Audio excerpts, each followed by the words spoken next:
Balaji S. Srinivasan is the CTO of Coinbase and a board partner at Andreessen Horowitz. In Monty Python's Life of Brian, there is a famous scene in which John Cleese's character is stirring up a group against the Romans. He's trying to get them all frothed up about the supposed righteousness of their cause and the uselessness of the Romans, until reality intrudes. One by one, members of the crowd begin listing off all the things the Romans actually have brought to the community, from roads to medicine to sanitation, thereby contradicting his criticism and undermining his point. I'm reminded of this scene when surveying much of today's commentary on blockchain technology. There's no dearth of intelligent and thoughtful people claiming that the blockchain is bad, or that it has no use, or that it's bad and has no use. It's an odd situation, because while businesses in the blockchain sector are already empirically generating billions of dollars in revenue, the value of digital currencies and assets is often said to be driven largely by speculation on future rather than present utility.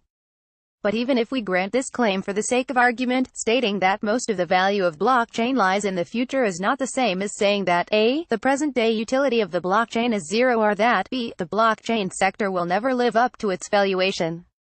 In this piece, we review some of the reasons why new technologies like the blockchain are often heavily criticized en route to ubiquity.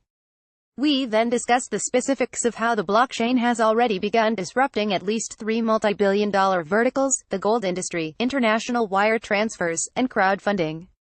Finally, we talk through a few objections, and conclude by discussing the areas where the blockchain may provide yet more near-term 10x advantages. Fad, bubble, monopoly. Highly valuable technologies typically experience relentless negativity on the way to the summit. High growth is matched by high volatility and even higher expectations, leading to hype cycles and periods of apparent overvaluation until eventually the technology is globally ubiquitous. Then the new critique is no longer about faddishness or lack of utility, but about inescapable monopoly, until the next disruption appears on the horizon and the cycle begins anew. One example of this with the earlier internet revolution can be seen by comparing "It Doesn't Matter," published in the trough of the dot-com bubble in 2003, to "The Shallows," written after social media and Web 2.0 had re-emerged and proven themselves in 2011. The first book argued that software was no longer a source of competitive advantage and that the internet revolution had been overhyped. The second book, by the very same author, argued that software companies were now too successful and the internet revolution was causing a fundamental shift in society. While the theses were mutually contradictory, the one common thread was unremitting negativity toward the then new technology called the internet. Another more recent example is with Facebook and social media.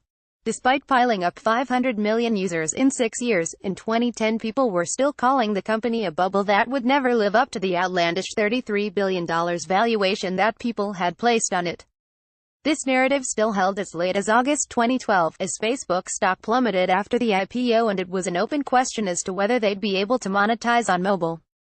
By 2017, of course, Facebook made $15 billion in net income in just 1 year. Now the questions of whether social media is a fad or Facebook is overvalued have silently faded away. The new question is whether Facebook is an unstoppable monopoly that requires government regulation. This may be a legitimate question, however, it is a wholly different one from the contention that social media was a mere trifle or passing fad. The blockchain is already midway through a similar path. Lest we forget, Bitcoin was initially dismissed as something that could never work due to its deflationary mining schedule. Decade-old macroeconomic textbooks were quoted like holy scripture, as if Econ 101 was relevant to Nakamoto consensus and the solution of the Byzantine general's problem. Tulips were waved like cloves of garlic. Endless processions of the prominent were trotted out to denounce the heresy. Hundreds of obituaries and dozens of bans later. Of course, Bitcoin is now worth many billions of dollars. It hasn't just survived but has thrived, and has given rise to Ethereum and dozens of other coins and chains. But it's far too early to declare victory. No longer dismissed as a passing fad, and not yet attacked as a dominant monopoly, today's argument against the blockchain sector is that it's a bubble without real use. After all, the blockchain space as a whole is worth hundreds of billions of dollars, but where is the utility? What are the daily use cases? What justifies this value? Why is it not just a bubble now and forevermore? 10x advancement is. So let's talk about the successes of the blockchain to date, as those often go without saying. There are at least three multi-billion-dollar sectors where the blockchain has provided quantifiable 10x improvements over the preceding technologies. These are digital gold, international wire transfers, and crowdfunding. First and perhaps most obviously, Bitcoin is a better gold. Wences Casares of Zappo gave the canonical presentation on this several years ago.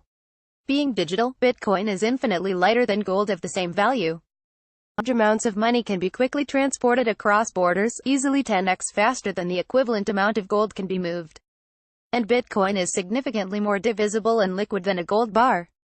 Even given Bitcoin's recent issues with transaction fees and wait times, already partially obviated via Lightning, the technical advantages vis-a-vis gold are obvious and at this point well-nigh indisputable.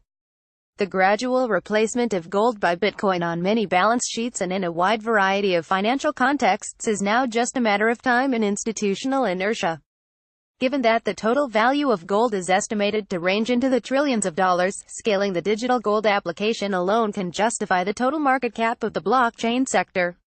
Second, consider international wire transfers. If two startups or contractors on either side of the world want to transact and if both parties are aware of cryptocurrency, Ethereum is increasingly their medium of choice. The reasons for this low-profile revolution in global money transmission are simple. Ethereum settles in roughly 14 seconds, works 24/7 in any country, allows instantaneous generation of receiving addresses, and is now fairly well known in the tech community. Thus, if you can email someone, you can send them $50,000 in Ethereum about as quickly and easily as you can send them an attachment. This allows medium-scale international deals to close in real time. The vendor emails over an Ethereum address, and the customer DocuSigns a contract and sends the Ethereum. Receipt is confirmed over the phone as both parties hit refresh on Etherscan. The sheer speed of the transaction increases the velocity of business and the trust between geographically distributed partners. Forget same-day transfer, this is same-minute transfer. We've personally seen this exact use case many times. While it's not obvious how many people are using Ethereum in this way, it is obvious that it's far better than wires for those that are.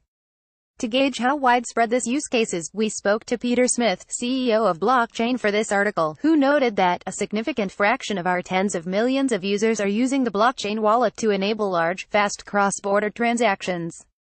We may publish statistics on this in the future. In theory, this use case will soon face competition from banks, who will adopt Swift GPI and bring settlement times down.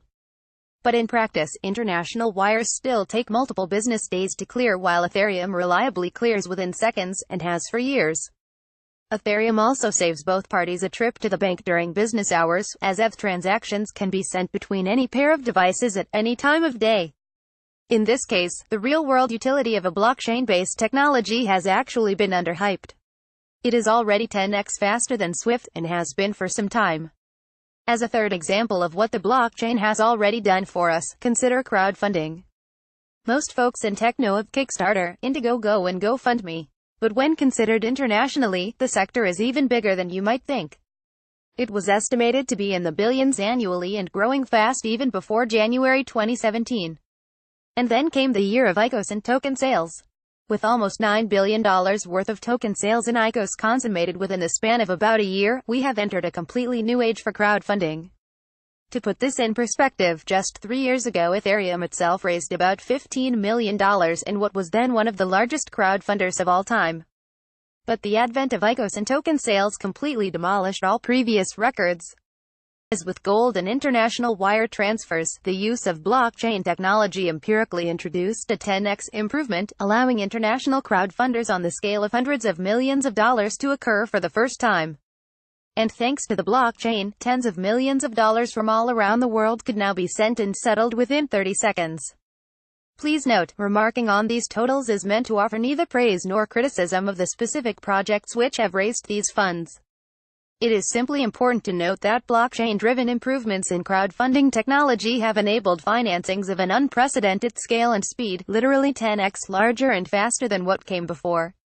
And while many regulatory issues still need to be worked out to fully mainstream ICOs and token sales, it is quite possible that the blockchain will go on to transform not just crowdfunding, but venture capital itself. Flaws are fixable. The three application areas outlined above, digital gold, international wire transfer, and crowdfunding, demonstrate that blockchain-driven 10x innovation is already here. The remaining obstacles are related to execution and distribution. The fundamental 0-to-1 innovation in these areas is no longer in question and has been obvious to people in this space for years. One counterargument is that these 10x improvements may indeed exist, but not everyone can yet avail themselves of them.